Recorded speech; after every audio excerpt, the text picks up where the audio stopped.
this was a complete team effort. Volunteers led by Rob Harris. They did a fantastic job of doing so. Yeah, I mean, they just rocked it. They really, really did. Thank you all so very much. Beyond that, we'd like to thank Laura Carno. She was instrumental.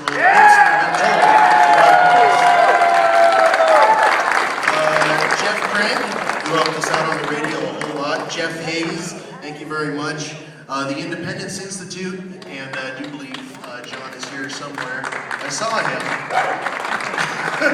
Signing. Maybe.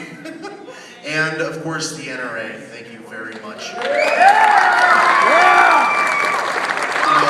We couldn't have done this without everybody's here in this room. Thank you for your support. Thank you for everything. Really. So with that, your turn, Tim? Okay, this is Tim Knight. He's the founder of the BFDF. He's the godfather of the recalls.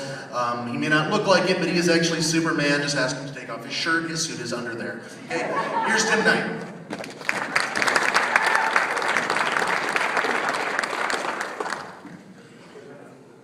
I'm not a public speaker, so please forgive me. But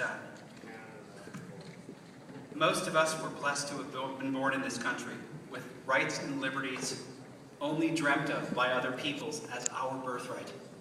Too often, those of us who are given something don't understand or appreciate it, and it holds true for the freedoms American citizens enjoy.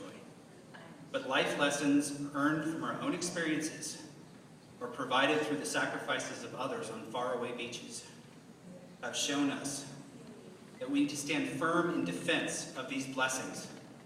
We may enjoy this Purple Mountain's majesty, but we must always be mindful of our rights. They're not so permanent a part of our landscape. Freedom is a thing hard won and easily lost. Something that my friend Maria, who's here somewhere, Maria, can vouch for. She lost a country in her lifetime, the once free island nation of Cuba.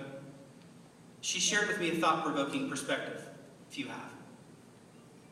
We've always been saying we're doing things for our children. She phrases it differently. You need to do it for yourself. You must own your freedom in order to protect and pass it on to your children. I think we took her advice, all of us.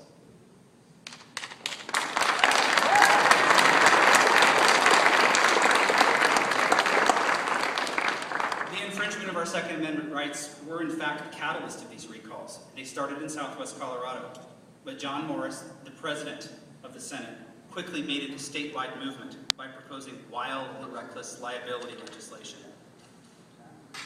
As the president of the Senate, he controlled the legislative agenda for the state Senate, making him arguably the second most powerful politician in Colorado. But he cared so little for what Colorado was saying. He curtailed the voice of hundreds of citizens crammed inside the building. We all remember the images. Disregarded tens of thousands of us emailing, writing, phoning, honking while driving around the Capitol, and some person even rented a biplane to remind him.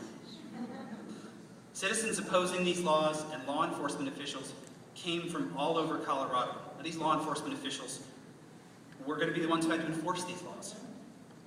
They were put through parliamentary shenanigans designed to block or minimize the testimony. Meanwhile, he allowed out-of-state celebrities who don't pay taxes here to testify as long as they desired. The fuse that lit the powder keg, telling both his party caucus and a national television audience he was proud of his fellow politicians for ignoring their constituents. Instead of listening to the people of Colorado who hired him, he took a phone call from Joe Biden and threw away his sworn oath to defend the people of Colorado. It seems we, the people, were learning our place from what appeared to be a tyrant. Our national constitution, one of the most brilliant charters ever created, enshrines in our First Amendment the citizens' right to petition our government to redress our grievances. The Colorado Constitution, further, gives us a fundamental right of recall that gives the people additional voice and power. Those are not simply pretty words or arcane notions to us, all of us. They hold real meaning. We accepted the challenge. We pursued the exercise of our constitutionally protected rights because they are our rights to defend, all of us.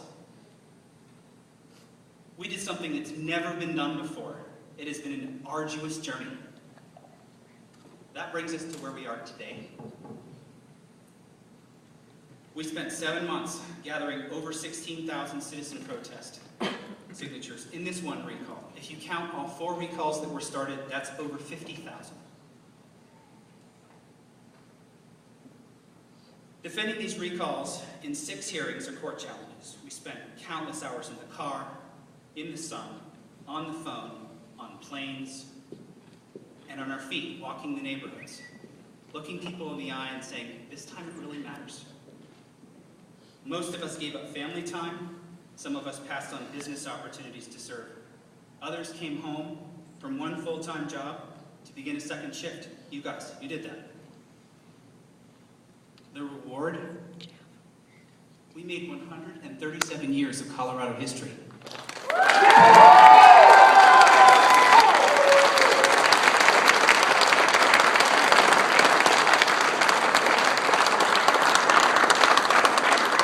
We normal people, average citizens, weren't supposed to be able to do this.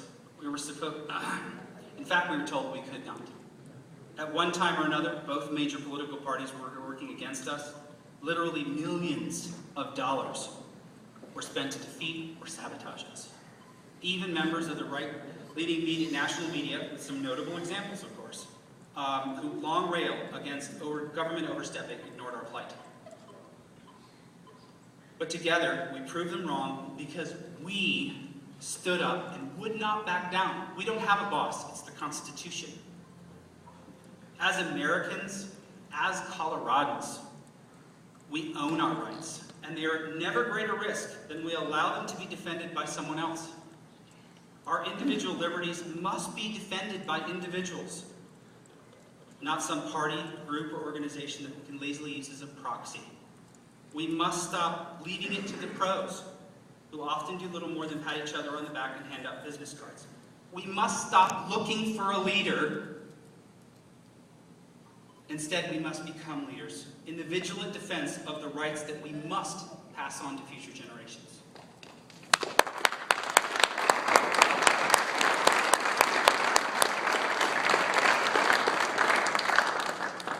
Benjamin Franklin challenged the people to try and keep the republic if we could.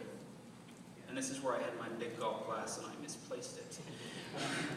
To those trying to dismantle that republic, I would like to introduce you to the people of Colorado. That's you.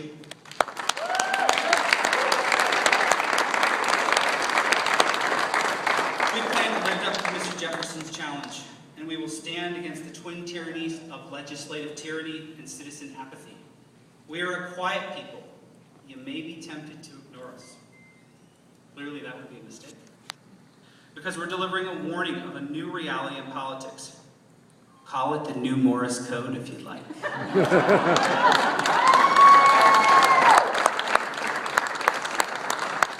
We've remembered that you may be the temporary stewards of our freedom, but we are the rightful owners. We will not tolerate nor continue to employ those rights which are ours. Thank you all, Colorado, who made this happen. Good people stood up and made a difference this time. Thank you all so much.